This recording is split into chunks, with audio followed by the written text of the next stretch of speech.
Hello, welcome to my YouTube channel, Old School English Teacher. This video isn't going to talk about writing principles, but rather I'm going to discuss some observations that I've made over the course of my career. Observations I have made about successful students. So, let's begin. The first thing that I notice about successful students is that they're organized. Their home and their workplace is organized. At the beginning of the semester, I talk a little bit about organization, and I suggest to my students that they get a 3-ring notebook and put all the handouts in this notebook so that we can quickly reference them during the course. Well, some of my students follow that suggestion, and then there's others. They don't see the necessity of organizing their stuff, and so they just jam all the handouts in their backpack. And then during a lecture, I'll say, "Okay, let's pull out this handout because we need to reference it." And they're in their backpack pulling stuff out, and by the time they find it, we're done using the handout. So, whatever method you decide to use is wonderful. Any method of organization is better than chaos. I call it chaos in the backpack. So, when you can easily find what you need to accomplish a task, you are more efficient and you also are more innovative. So, home and workplace organization for success. 2, time management. You know, we all have 24 hours in a day, and it's up to us to use them wisely. Time is our most important resource. And of course, we don't want to kill time, but I've seen my students strangle time by being overcommitted. They've signed up for 5 classes, which is, 25 to 30 hours a week of studying, plus having their time in the classroom, and they have a full-time job. And, by about week 7 or 8 in the semester, they're absent more, they're tired, they're turning their assignments in late. I've seen many brilliant, wonderful students crash and burn because they've overcommitted. And I suggest to my students that you have a part-time job and go to school full-time, or flip it. You go to school part-time and have a full-time job. You're going to end up accomplishing more when you pace yourself and you don't overcommit. The second thing I've observed is that some of my generous, sweet students allow other people to steal their time. Can you take me to the hospital? Can you take me to the airport? Can you loan me some money? And so we need to be cautious and protect our time. Also, I've noticed my successful students create priorities. School is a priority. Their health is a priority. Taking care of their car is a priority so they can get to school and work. So establishing priorities is very important as we manage our time. Number 3, planning ahead. That is a skill within time management. And it's about looking forward. It's about looking what's due tomorrow, what's due next week, what is due in a month. And planning ahead reduces stress because then we're less likely to overcommit and we're less likely to procrastinate. And planning ahead, again, it allows for creativity and innovation because we've given ourselves the time to think ahead, plan ahead, and then our brain can feed us all these wonderful creative ideas. And planning ahead puts us in charge of our life. We feel like we have control, and that's always a good thing. Number 4, it's important to set deadlines, and I love this quote: "The ultimate inspiration is the deadline." Setting a deadline is, again, related to time management and planning your work.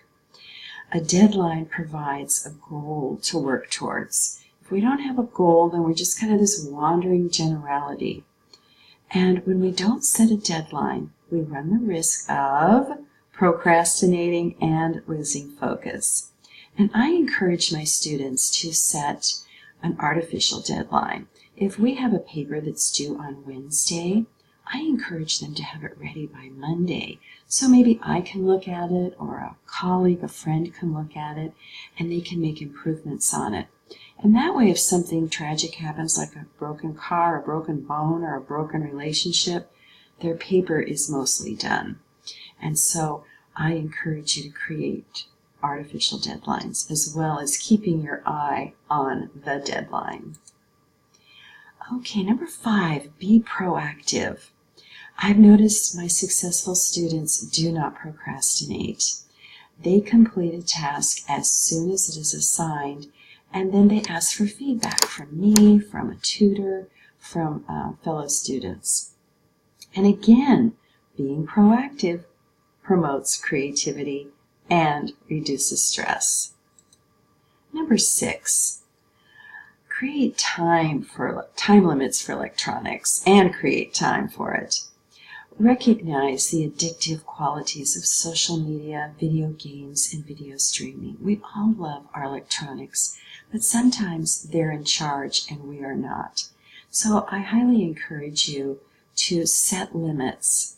Schedule time to enjoy going on Facebook, playing your video games, or watching a movie. And stick to that time limit. 7, create self-discipline. Self-discipline is completing a task even when we aren't in the mood to work. Self-discipline helps you follow your plan. And I like to liken self-discipline to a muscle. The more the muscle is exercised, the stronger the muscle becomes. You know, there's some jobs none of us like. My job at home is watering. And in the summer, I really dread going out in that heat and watering. But I've decided, do I want a dead yard or do I want a green yard? I want a green yard. So I get up a little earlier and I go out and I water. And I don't always enjoy the process, but I do enjoy the result of my green yard. And so remember that with self-discipline. We don't always enjoy the process, but we do enjoy the result of self-discipline. Okay, number 8, creating healthy boundaries between your friends, family, and your employer. Boundaries allow us to better take care of ourselves. And that's hard to do because most of my students are very kind, generous people. And they're very helpful people. And so they help their friends and their family. But I've also noticed that sometimes, this happens every semester, they miss class because they're taking someone to the airport or to the hospital or to the doctor, or they're picking up a sibling from school and they're missing class. And so I think healthy boundaries are related to time management. It's related to managing our resources effectively. And I would suggest not allowing the chronic demands of others to interfere with your goals and your aspirations. And you have to balance this because yes, we need to be service of others, but we shouldn't allow helpless, disorganized people to take advantage of us. So be thoughtful and consider, how can I create healthy boundaries so I can serve the people around me, but also that I can follow my dreams and my goals. Number 9, safeguard your physical and mental health. We can't accomplish much if we're tired, fatigued, and sick. And I've noticed that towards the end of my semester, my students, they're fatigued, they're sick, they're run down. And I notice what they eat. Chips and soda pop. And that just doesn't work for good brain function or good body function. So I'm going to give you a little suggestion.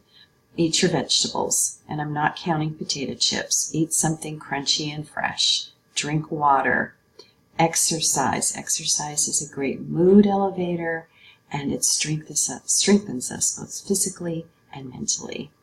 Take care of medical and dental issues. If you don't have insurance, there are programs out there that will help you take care of your health issues.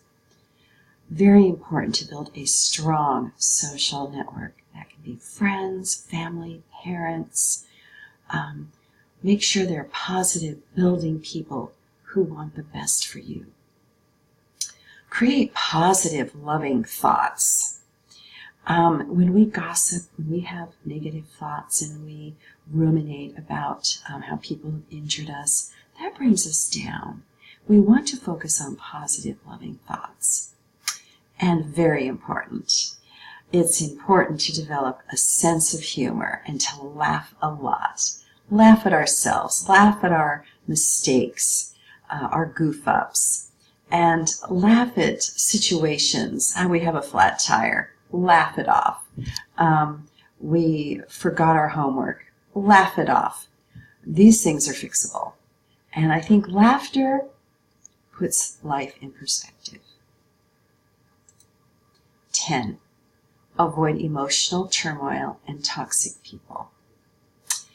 And I put Gandhi up here as an example because he was in the middle of so much political turmoil, emotional turmoil, and toxic people as he led a campaign to liberate the Indian people from British rule.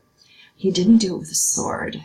He did it with kindness. He did it with his passive resistance philosophy. He was grateful. He was forgiving. He stayed on his path. He's a wonderful example for all of us. So as you're pursuing your degree, as you're pursuing your career goals, be kind, be grateful, be forgiving, and move forward on your path. Now, I know some of us have had long-term friends that we've had maybe since kindergarten, but they've chosen a different path, and maybe they've become toxic, and they're creating a lot of drama and turmoil in your life. And sometimes the best thing is to wave a friendly, loving goodbye. And that will bless you and them because your interests, your goals are different. So avoid those emotionally toxic people. Okay, number 11. Independently build your knowledge base. And I can speak from firsthand experience. I would say 75% of my knowledge came from independent study. I read a lot of books. I listened to a lot of audiobooks. I listened to lectures. I listened to people in my field that had a lot of experience and expertise, and that enriched me. I found a mentor who guided me along my path. And then I also became a mentor with people that share my interests and my values. So never stop learning. Build your knowledge base independently by reading and listening. Number 12, live a balanced life. Remember the old folks saying, all work and no play makes John a dull boy? Well, it's true. We can become a drudge, we can burn out and make ourselves really sick if it's all work. On the other hand, if your life is occupied with too much play, you end up accomplishing nothing. So it's important to balance, because a balanced life can facilitate time for all the important things, for work, play, and relaxation. Okay, I have 2 book recommendations. There are many books that you could read to reinforce these habits of successful students, but I've chosen 2. One is 7 Habits of Highly Effective Teens, and this was written by Sean Covey, and he echoes what his father has written, 7 Habits for Highly Effective People, but he customizes it for the young adult, and so I think it's very valuable. The second book is Make Your Bed. It's an audio book by Admiral William H. McRaven, and he was the admiral who led the Navy SEALs on the mission to take out Osama bin Laden. And he tells many riveting stories about the SEALs training and their adventures. And he likens the SEAL training to principles of life. And I think you'll find it very, very valuable. So with that, I hope that you will consider these principles of successful students and perhaps adopt a few of them. And with that, I wish you goodbye and good luck.